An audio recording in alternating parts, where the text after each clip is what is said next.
NYK is a global shipping line. It moves motor vehicles and automotive, as well as high and heavy equipment on behalf of global manufacturers. They basically run very large ferries that move vehicles across the globe. They do the deep sea part of transferring products from the automotive manufacturers.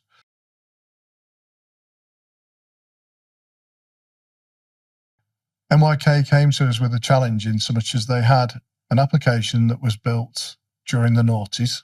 That was an application based on some IBM technology, running a business process management application.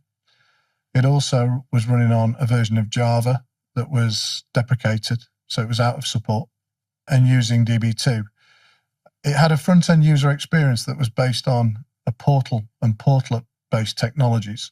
And again, in today's world, they're out of date.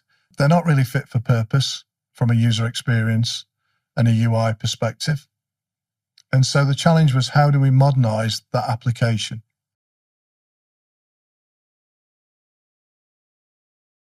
There are different approaches to how you would modernize applications. So one of the things today is that most organizations will look at cloud, public cloud or cloud-like technologies. Some organizations move into the cloud and they just do what we would refer to as a lift and shift. So they will take a VM image and drop it into the cloud. Whilst that's an acceptable practice, it's not really taking true advantage of what the cloud can offer. What organizations need to look at is how they become cloud native. That means that instead of just incurring costs of having monolithic applications running day and night, they can scale up and scale down, become more elastic, turn services on, turn them off, and manage their cloud costs more effectively. One of the best ways of achieving that is using Kubernetes-based technologies and containers. So the first thing we looked at is, how could we break this application down into microservices and containerize it? That was looking at the business processes and the Java application. So we used technologies like Spring Boot, GraphQL, as a means to approach that.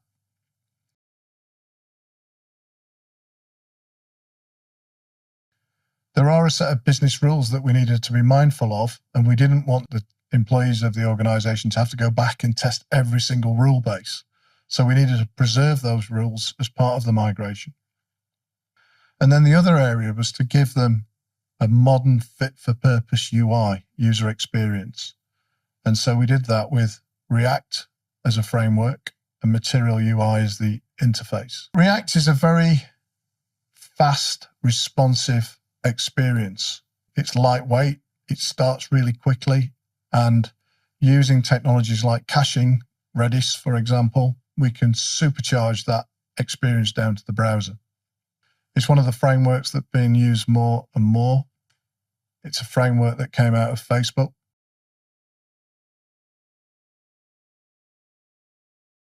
The other aspect to this is obviously in terms of future-proofing development and making sure there's a readily supply of skills and labor in the market.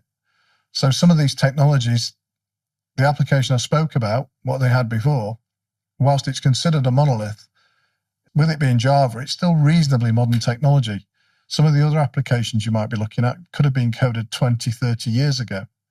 And so skills availability of resource in the market are just not there. By comparison, people are retiring who may have built those applications.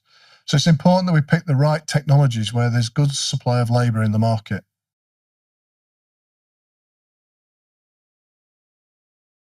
Since we deployed the application, we deployed it into public cloud. That's provided a more cost-efficient manner of running the application.